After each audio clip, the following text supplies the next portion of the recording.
Question है missing number का। यहाँ पर हमें पता लगाना है कि यहाँ पर जो तीसरी आकृति है, तीसरी आकृति में प्रश्न चिन्ह के स्थान पर कौन सी संख्या आएगी। तो आइए सबसे पहले हम यहाँ पर पैटर्न को समझते हैं और फिर पता भी लगाते हैं कि यहाँ पर प्रश्न चिन्ह के स्थान पर कौन सी संख्या आनी चाहिए। तो आप देखिए कि यहाँ पर जो पहली आकृति है, पहली आकृति में 3 संख्याएं लिखी हुई है। इन तीनों संख्याओं में क्या संबंध हो सकता है। तो यहाँ पर 12 है, यहाँ पर 8 है, यहाँ पर 80 है। तो सबसे पहले तो हम यहाँ पर यही समझते हैं कि यहाँ पर जो ये 12 है, 8 है, इन दोनों संख्याओं के द्वारा हम यहाँ पर तीसरी संख्या 80 को कैसे प्राप्त कर सकते हैं। ये बहुत ही आसान है। करना क्या है, यहाँ पर 12 है, यहाँ पर 8 है, हमें इन दोनों संख्याओं का योगफल करना है।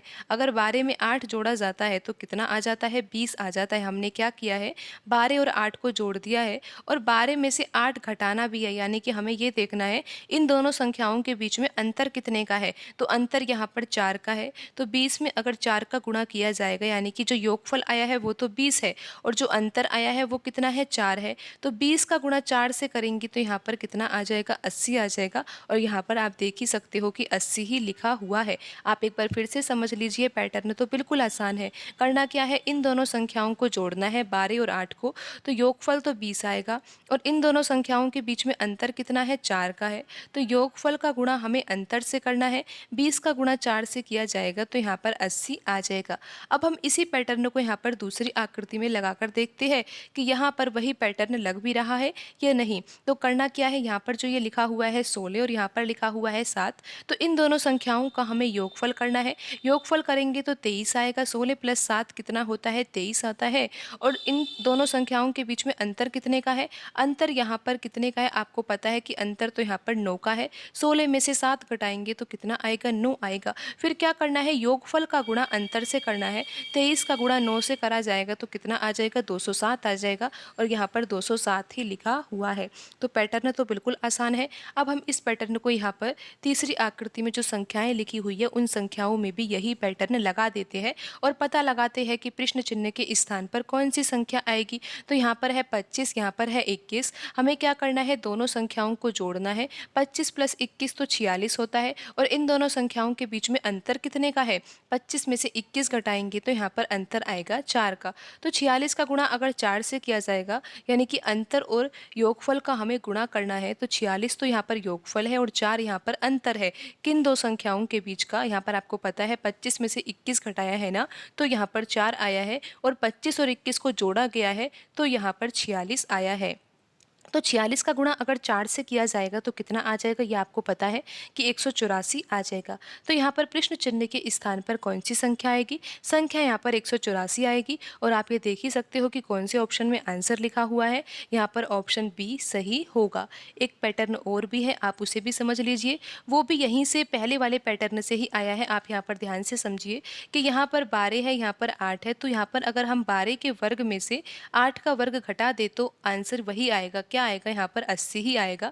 तो 12 का वर्ग कितना होता है, 144 होता है और 8 का वर्ग क्या होता है, 64 होता है। तो हमें क्या करना है, 12 के वर्ग में से 8 का वर्ग घटाना है, 144 में से 64 घटाना है, तो यहाँ पर तीसरी संख्या ही आ जाएगी। 144 में से 64 घटाया जाएगा तो यहाँ पर 80 आ ही जाएगा।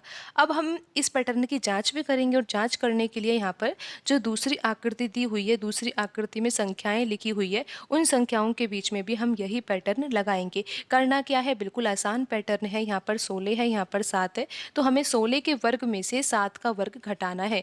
तो 16 का वर्ग तो कितना होता है, 256 होता है और 256 में से हमें क्या घटाना है, 7 का वर्ग, और 7 का वर्ग होता है 49। 256 में से 49 घटाया जाता है तो 207 आता है और यहाँ पर जो संख्या लिखी हुई है वो 207 ही है।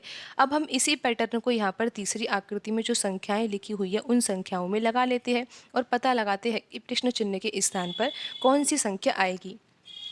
तो यहाँ पर 25 लिखा हुआ है, तो हमें क्या करना है, 25 के वर्ग में से 21 का वर्ग घटाना है। तो 25 का वर्ग तो होता है 625 और 21 का वर्ग होता है 441 और 625 में से जब 441 को घटाया जाएगा तो आंसर कितना आ जाएगा, आंसर आएगा 184। तो यहाँ पर प्रश्न चिन्ह के स्थान पर कौन सी संख्या आएगी, संख्या यहाँ पर 184 आएगी। और आप ये देख ही सकते हो कि यहाँ पर ऑप्शन बी में आंसर लिखा हुआ है 184, तो यही सही आंसर होगा। पैटर्न वही है, हमने यहाँ पर एक सर्वसमिका का यूज किया है। आपको पता है कि सर्वसमिका होती है ए स्क्वायर माइनस बी स्क्वायर, और बराबर किसके होता है, ये ए प्लस बी और ए माइनस बी।